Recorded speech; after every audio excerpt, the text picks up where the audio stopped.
ये कहानी है एक ऐसी दुनिया की जहाँ पर केवल वैम्पायर्स का राज हुआ करता था। वो जब चाहे किसी को भी उठाकर लेकर जाते और उसका सारा खून चूस लेते। मगर इन पिशाचों का एक राजा भी था, ड्रैकुला, जो बहुत खतरनाक और शक्तिशाली था। लेकिन कैसे इस ड्रैकुला को एक साधारण सा आदमी खत्म करता है वो हम आगे देखेंगे। तो कहानी की शुरुआत हमें पेरिस को दिखाते हुए होती है, जहाँ एक टोपी वाला आदमी जिसका नाम वैन हेल्सिंग है, वो सड़क पर एक लड़की की लाश को देखता है जिसे इस बिल्डिंग के ऊपर से फेंका गया था। तो वैन हेल्सिंग देखने के लिए बिल्डिंग के अंदर गया और अचानक से उसके सामने एक बहुत ही बड़ा दानव आ गया। उसी दानव ने लड़की को नीचे फेंका था। वैन हेल्सिंग दानव को अपने साथ में ले जाने के लिए आया था, लेकिन दानव उसको दूर फेंककर वहाँ से भागने लगा। तो हेल्सिंग ने हथियार निकालकर उस पर हमला कर दिया, लेकिन वो दानव इतनी आसानी से उसके पकड़ में आने वाला नहीं था। तो हेल्सिंग ने उसका एक हाथ ही काट दिया, पर इससे तो वो दानव और ज्यादा गुस्सा हो गया, जिस वजह से वो गुस्से में हेल्सिंग को ऊपर लेकर गया और उसे वहाँ से नीचे फेंक दिया। तो हेल्सिंग ने अपनी जेब से बंदूक निकालकर ऊपर हवा में शूट किया। उसमें गोली नहीं बल्कि एक हुक था जो सीधा दानव में जाकर लगा। हेल्सिंग जाएगा तो जाएगा, लेकिन उसको अपने साथ ही लेकर जाएगा। लेकिन दानव तो चीटिंग करके उल्टा हेल्सिंग को ही ऊपर खींचने लगा, जिससे हेल्सिंग तो ऊपर पहुंच गया, मगर वो बेचारा दानव नीचे जा गिरा, जिससे उसे मुक्ति मिल गई। जिसके बाद हेल्सिंग वहाँ से सीधा रोम अपने घर गया। दरअसल कार्डियल, जो कि एक पादरी थे, उन्हें कई सालों पहले वैन हेल्सिंग चर्च की सीढ़ियों पर मिला था और उसने अपनी याददाश्त भी खो दी थी। कार्डियल दुनिया से छिपकर दुनिया को दानवों के आतंक से मुक्त कराता था। वो और उसके लोग हजारों सालों से दानवों को खत्म करते आ रहे थे। अब कार्डियल ने हेल्सिंग को पूर्व की ओर जाने के लिए कहा, क्योंकि पूर्व में ड्रैकुला का आतंक बढ़ता जा रहा था। वो सभी पिशाचों का अकेला राजा था। दरअसल आज से 400 साल पहले ट्रांसिल्वेनिया के राजा वेलेरियस ने ईश्वर के सामने शपथ ली थी कि वो ट्रांसिल्वेनिया को ड्रैकुला के आतंक से आजाद कराकर रहेंगे। मगर इन 400 सालों में वो ड्रैकुला तक आज तक कभी पहुँच ही नहीं पाए। उल्टा ड्रैकुला ने उसके साथ साथ उसके परिवार के सभी सदस्यों को खत्म कर दिया,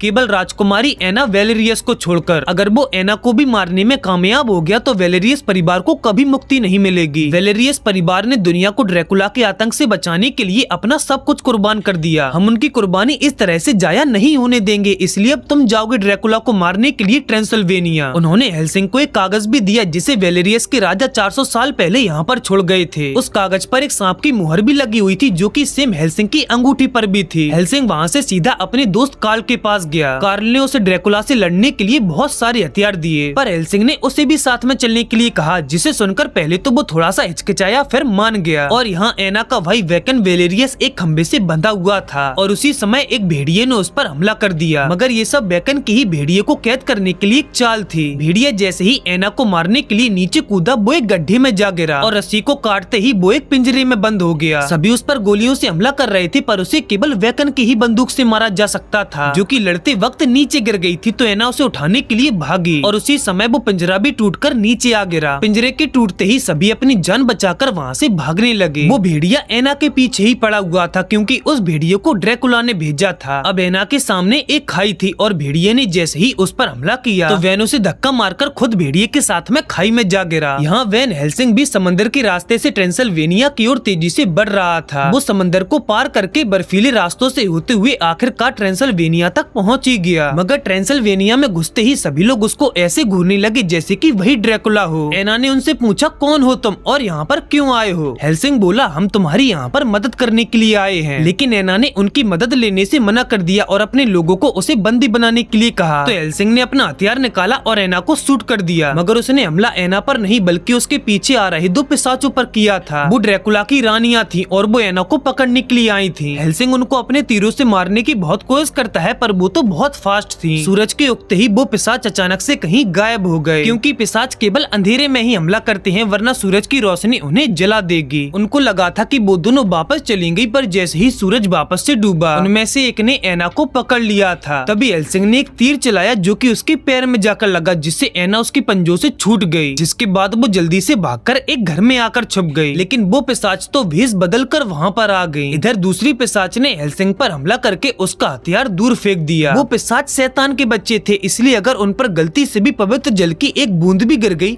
तो वो भस्म हो जाएंगे। और यहाँ एना को मारने के लिए ड्रैकुला की और भी रानियां आ गई थी। तो हेल्सिंग जल्दी से खड़ा हुआ और अपना हथियार लेकर चर्च के हॉली वाटर की ओर भागा और वो रानियां भी एना का खून चूसने वाली थी। पर हेल्सिंग ने पहले ही हथियार को हॉली वाटर में डुबोकर पिशाचिनी को शूट कर दिया। उसको शूट करते ही वो रानियां भी एना को छोड़कर तुरंत वहाँ से भाग गयी और जिसको वो तीर लगा था उस रानी का पूरा शरीर ही जल गया। उन पिशाचों के वहाँ से जाते ही सभी गाँव वाले घरों से बाहर निकले, मगर हेल्सिंग को धन्यवाद बोलने की जगह बोस का कत्ल करना चाहते थे, क्योंकि पहले पिशाच खून चूसने के लिए केवल 1-2 लोगों को ही उठाकर लेकर जाते थे, लेकिन उसने ड्रैकुला की सबसे अजीज रानी को मार दिया था। इसीलिए ड्रैकुला अब उनमें से किसी को नहीं छोड़ेगा। लेकिन एना उसको गाँव वालों से बचाकर महल के अंदर ले आई और अब एना अकेली उनसे लड़ने के लिए जाने वाली थी। हेल्सिंग ने उससे कहा मैं भी तुम्हारे साथ चलूंगा, मगर एना उसको अपने साथ में ले जाना नहीं चाहती थी। हेल्सिंग जानता था कि अगर एना अकेली उनसे लड़ने के लिए गई तो वो मारी जाएगी, इसलिए उसने एना को बेहोश कर दिया और जब उसको होश आया तो वो बिस्तर पर लेटी हुई थी। वो हेल्सिंग को हर जगह गुस्से में ढूंढने लगी। उसको ढूंढते ढूंढते एना को एहसास हुआ कि कोई उसका पीछा कर रहा है, इसीलिए वो वहाँ से भागने लगी। पर अचानक से उसके सामने उसका भाई आ गया। वो एना को बता रहा था कि उसे ड्रैकुला का एक राज पता है, लेकिन अचानक से उसकी आवाज ही चली गई और वो अजीबोगरीब हरकतें करने लगा। वो अपने आप ही दीवार के ऊपर चढ़ रहा था और जैसे ही पूरा चांद निकला वो एक भेड़िए में तब्दील हो गया। लेकिन उसी समय वैन हेल्सिंग वहाँ पर आ गया, जिसे देखकर वो वहाँ से भाग गया। हेल्सिंग जानता था कि ये भेड़िया एना का भाई वैकन था। उसने एना से वादा किया कि मैं तुम्हारे भाई को ढूंढने में तुम्हारी मदद करूंगा। यहाँ पर ड्रैकुला एक मशीन तैयार कर रहा था, जिसकी मदद से वो अपने मरे हुए हजारों बच्चों को वापस से जिंदा कर सकता था। उसी समय वहाँ पर वैकन भी आ गया। भेड़िया बनते ही वैकन ड्रैकुला के इशारों पर नाचने लगता था। इंसान बनते ही उसने ड्रैकुला को उसकी बहन को कुछ भी न करने के लिए कहा, जिसके बदले में वो अपनी जान तक देने के लिए तैयार था। उन्होंने वैकन को इस मशीन में बांध दिया। इधर ये दोनों वैकन को ढूंढते ढूंढते ड्रैकुला के पुराने महल में आ गए थे और दूसरी ओर ड्रैकुला अपने बच्चों को जिंदा करने की प्रक्रिया में लगा हुआ था। वो लोग जब किले में अंदर आए तो उन्हें वहाँ पर एक नहीं बल्कि हजारों ड्रैकुला के अंडे मिले, जो अगर एक बार जिंदा हो गए तो वो पूरी दुनिया तबाह कर देंगे। कैसे भी करके उनको जिंदा होने से रोकना होगा। पर अचानक से उन अंडों में कहीं से बिजली तैरने लगी, जिससे उनमें हलचल शुरू हो गई। फिर जब दूसरी बार उन अंडों में बिजली दौड़ी तो वो बच्चे अंडे तोड़कर बाहर निकलने लगे। अपने बच्चों को जिंदा देखकर ड्रैकुला और उसकी पत्नियां बहुत खुश हुई, क्योंकि वो पिछले कई सौ सालों से उनको जिंदा करने की कोशिश कर रहा था और आज जाकर वो जिंदा हुए थे। उसने रानियों को अपने बच्चों के साथ में गांव वालों को उठाने के लिए भेजा, मगर हेल्सिंग ऐसा हरगिज नहीं होने दे सकता था, इसलिए उसने बंदूक निकालकर उनको शूट करना शुरू कर दिया, जिसे देखकर ड्रैकुला ने उस पर हमला कर दिया। इधर गाँव में उन छोटे छोटे पिशाचों ने तबाही मचा दी थी। वो जिसको चाहे उसको उठाकर ले जा रहे थे और दूसरी तरफ हेल्सिंग ने पीछे से आकर ड्रैकुला को चांदी की खंजर घुसेड़ दी। उसको लगा था कि ड्रैकुला उससे मारा जाएगा, पर उसको कुछ भी नहीं हुआ। लेकिन जब ये पिशाच बच्चा कार्ल पर हमला करने वाला था तभी अचानक से वो सभी फटने लग गए, क्योंकि एना ने ऊपर जाकर वैकन की मशीन को बंद कर दिया था। जिसके बाद वो दोनों भी वहाँ से भाग निकले। मगर जब ये दोनों शराब पीकर खुशियाँ मना रहे थे तभी अचानक से उनके नीचे की जमीन धसक गई, जिससे वो एक कुएं में जा गिरे। और जब उनकी आँख खुली तो उनको समझ ही नहीं आ रहा था कि आखिर वो दोनों हैं कहाँ पर। हेल्सिंग ने एना को बताया कि यहाँ पर हमारे अलावा कोई और भी है, जो शायद इंसान तो नहीं हो सकता, क्योंकि उसके पैरों के निशान काफी ज्यादा बड़े थे। और उसी वक्त उन दोनों पर उसी चीज ने हमला कर दिया। वो देखने में तो एक दानव की जैसा लग रहा था, पर असल में वो भी एक इंसान ही था। तभी हेल्सिंग ने जहरीले तीरों से उसको अधमरा कर दिया। उसका नाम फ्रैंकेस्टाइन था। फ्रैंकेस्टाइन ने उनको बताया केवल वही एक रास्ता है जिससे ड्रैकुला अपने बच्चों को वापस से जिंदा कर सकता है, और अगर सच में ऐसा हो गया तो ड्रैकुला को मारना नामुमकिन हो जाएगा, इसलिए मुझे मार दो। लेकिन हेल्सिंग ने ऐसा नहीं किया, क्योंकि फ्रैंकेस्टाइन ही एक अकेला ऐसा रास्ता था जिससे वो ड्रैकुला के पास पहुंच सकता था। मगर उन तीनों को साथ में वैकन ने देख लिया था। वो सीधा जाकर ड्रैकुला को फ्रैंकेस्टाइन के बारे में बताएगा। इसीलिए हेल्सिंग ने फ्रैंकेस्टाइन को रोम ले जाने का फैसला किया, क्योंकि ड्रैकुला रोम तक नहीं पहुंच सकता था। इसीलिए वो जंगल के रास्ते से रोम की ओर तेजी से बढ़ने लगा। उसको लग रहा था कि कोई उसका पीछा कर रहा है, इसलिए उसने रस्सी को गाड़ी से बांधकर अपना हथियार उठा लिया। पर तभी पिशाचिनी ने आकर उसको पकड़ लिया, लेकिन वैन हेल्सिंग कैसे भी करके उससे छूट गया। अब उसके सामने एक पुल था जो कि टूटा हुआ था। वो घोड़े तो दौड़कर खाई को पार कर गए, मगर वो गाड़ी जिसमें फ्रैंकेस्टाइन था वो नीचे गिरने लगी। पिशाचिनी फ्रैंकेस्टाइन को मरने नहीं दे सकती थी, इसलिए वो उसको बचाने के लिए गाड़ी के पीछे गई। लेकिन जब उसने गाड़ी का दरवाजा खोला तो वो अंदर से पूरी खाली थी, क्योंकि फ्रैंकेस्टाइन तो दूसरी गाड़ी में था जिसे एना चला रही थी। वो गाड़ी जैसे ही नीचे टकराई तो चांदी के खंजरों ने पिशाचिनी के चीथड़े चीथड़े कर दिए। ये सारा प्लान वैन हेल्सिंग का ही था। अब वो भी एना की गाड़ी पर ही आ गया था, पर अचानक से वैकन ने उन पर हमला कर दिया, जिससे वो दोनों गाड़ी के दोनों तरफ झूलने लगे। गाड़ी पहाड़ी के कोने पर चल रही थी जिससे थोड़ी सी भी चूक और उन दोनों की मौत हो जाएगी, लेकिन फ्रैंकस्टाइन और कार्ल ने मिलकर उन दोनों को ऊपर खींच लिया और तभी बेकन ने वापस से उन पर हमला कर दिया, जिसे देखकर वो सभी तो गाड़ी से नीचे कूद गए, मगर वैन हेल्सिंग उसकी चपेट में आ गया। फिर जब थोड़ी देर बाद एना को होश आया तो उसने देखा कि उसका भाई वापस से इंसान बन चुका था, पर गोली लगने की वजह से उसने एना के हाथ में ही अपना दम तोड़ दिया। फिर एना जब वैन हेल्सिंग के पास आई तो उसके कपड़ों पर खून लगा हुआ था, क्योंकि भेड़िए ने उसको भी काट लिया था। इसका मतलब है कि अब वैन हेल्सिंग भी भेड़िया बन जाएगा। उसी वक्त कहीं से पिशाचनी आई और एना को अपने साथ में उठाकर ले गई। वैन हेल्सिंग उसको बचाने के लिए भागा, पर तब तक वो जा चुकी थी। फिर जब वो तीनों कहीं जा रहे थे तो पिशाचनी वापस से उनके पास आई। वो उनसे एक सौदा करने आई थी, एना के बदले फ्रैंकस्टाइन का सौदा। हेल्सिंग ये सौदा करने के लिए तैयार हो गया, मगर वो फ्रैंकस्टाइन को भी ड्रैकुला के हवाले नहीं कर सकता था, इसलिए वो फ्रैंकस्टाइन को बेहोश करके उसे जिंदा ही एक कब्र के अंदर छुपा दिया ताकि कोई भी उसको ढूंढ ना पाए। फिर अगली रात वो उसी पार्टी में गया जहाँ वो एना का सौदा करने वाला था। एना नीचे ड्रैकुला के साथ में डांस कर रही थी और ऊपर वैन हेल्सिंग उसको बचाने का प्लान बना रहा था। तभी उसको इन झूलों को देखकर एक आइडिया आया। वो उन्हीं में से एक झूले पर झूलता हुआ गया और एना को ड्रैकुला के हाथों से छुड़ा कर ले आया। तो ड्रैकुला ने वहाँ पर मौजूद सभी पिशाचों को वैन हेल्सिंग को मारने का आदेश दिया। आदेश मिलते ही वो सभी उसको मारने के लिए दौड़े, पर ये दोनों इस कमरे के अंदर आए और कार्ल को लेकर पानी में कूद गए। उन्होंने ऊपर एक जादुई मशीन रख दी थी जिससे एक ही बार में सभी पिशाचों का खात्मा हो गया। वैन हेल्सिंग ने देखा कि ड्रैकुला के चमचे फ्रैंकस्टाइन को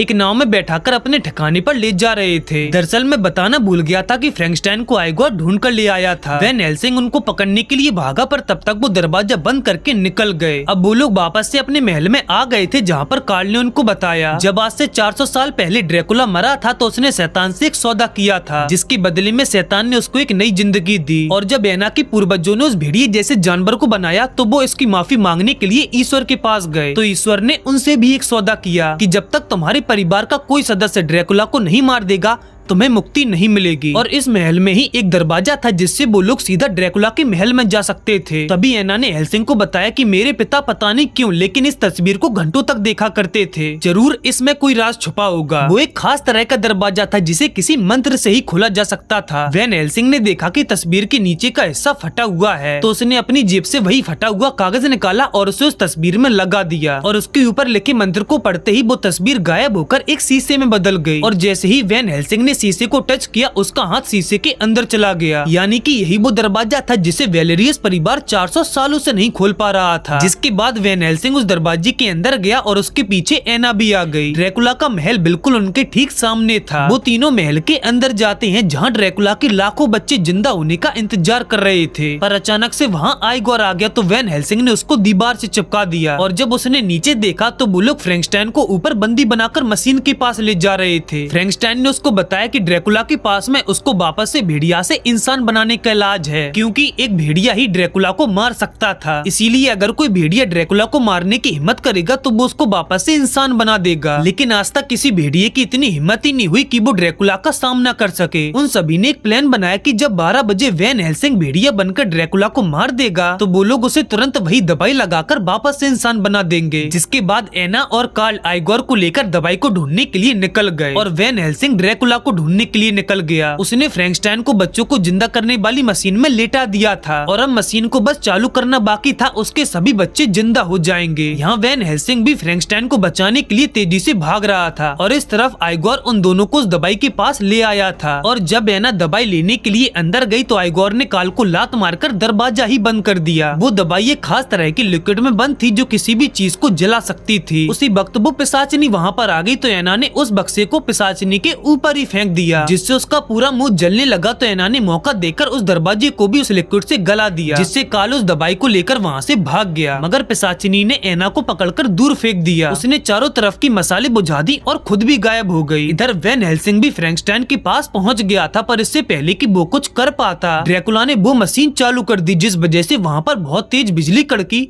और उन अंडों में जान आने लगी। अब एक कोशिश और वो सभी बच्चे बाहर निकल आएंगे, मगर हेल्सिंग ने लगभग फ्रैंकस्टाइन को आजाद कर ही दिया था कि तभी ड्रैकुला ने आकर उसको नीचे पटक दिया, जिससे उसका पैर मशीन से नहीं निकल पाया और एक बार बिजली फिर से उसी के ऊपर गिर गई, जिसके चलते सभी ड्रैकुला के बच्चे अंडों से बाहर निकल आए। पर अचानक से उसका पैर जंजीर से निकल गया और वो महल से नीचे गिरने लगा, मगर उसने एक रस्सी पकड़ ली थी जो कि कभी भी टूट सकती थी। और यहाँ आइगोर कार्ल को मारने के लिए उसके पीछे पड़ा हुआ था, पर अचानक से फ्रैंकस्टाइन की रस्सी टूट गई और वो पुल से घिसटती हुई आइगोर को अपने साथ में ले गई, क्योंकि कार्ल पहले उसको देखकर नीचे लेट गया था। यहाँ जब पिशाचिनी एना का खून चूसने की तैयारी कर रही थी, उसी वक्त फ्रैंकस्टाइन ने एंट्री मारकर सारा मूड ही खराब कर दिया और जैसे ही 12 बजे वैन हेल्सिंग अपने आप ही भेड़िया बनने लगा। ड्रैकुला जानता था कि उसको केवल एक भेड़िया ही मार सकता है, इसीलिए उसने वैन हेल्सिंग को उसके साथ में मिल जाने के लिए कहा, लेकिन वैन ने भेड़िया बनते ही उस पर हमला बोल दिया। अगर वैन हेल्सिंग आज की रात ड्रैकुला को खत्म नहीं कर पाया तो वो उसको कभी नहीं मार पाएगा। और यहाँ जब कार्ल दवाई लेकर जा रहा था तो बिजली गिरने की वजह से पुल बीच में से टूट गया, मगर एना ने उसको देख लिया और वो रस्सी पकड़कर झूलती हुई आई और उससे वो दवाई ले ली। पर अचानक से पिशाचिनी ने आकर उसको धक्का मारकर नीचे गिरा दिया और जैसे ही वो एना का खून पीने के लिए उसके पास आई, उसने वो चांदी का खंजर उसके पेट में घुसेड़ दिया, जिससे उसका पूरा शरीर जलने लगा और वो फट गई। पर वैन हेल्सिंग अचानक से इंसान बनने लगा क्योंकि चांद बादलों के पीछे छुप गया था। ड्रैकुला ने वैन को बताया कि आज से 400 साल पहले तुमने ही मुझे मारा था, लेकिन अब मुझे कोई नहीं मार सकता। अब मैं अपने बच्चों को जिंदा करके पूरी दुनिया पर राज करूंगा। वो वैन को मारने के लिए जा ही रहा था कि वो वापस से भेड़िया बन गया और भेड़िया बनते ही उसने ड्रैकुला पर वापस से हमला करके उसकी गर्दन में काट लिया, जिससे उसकी वहीं पर मौत हो गई। ड्रैकुला के मरते ही उसके सभी बच्चे भी एक एक करके मरने लगे, लेकिन वैन हेल्सिंग को अभी भी ठीक करना बाकी था, इसीलिए एना उसकी तरफ भागी, मगर वैन ने उसको ले जाकर दीवार में दे मारा, जिससे एना की वहीं पर मौत हो गई। पर उसने वो इंजेक्शन वैन को लगा दिया था, जिसे बचाने के लिए वैन हेल्सिंग ने ये सब किया था, उसी ने एना को मार दिया। और इसी के साथ ये कहानी भी खत्म हो गई। अगर आपको भी ये वीडियो अच्छी लगी तो इस वीडियो पर एक लाइक और चैनल को सब्सक्राइब करके ही जाना।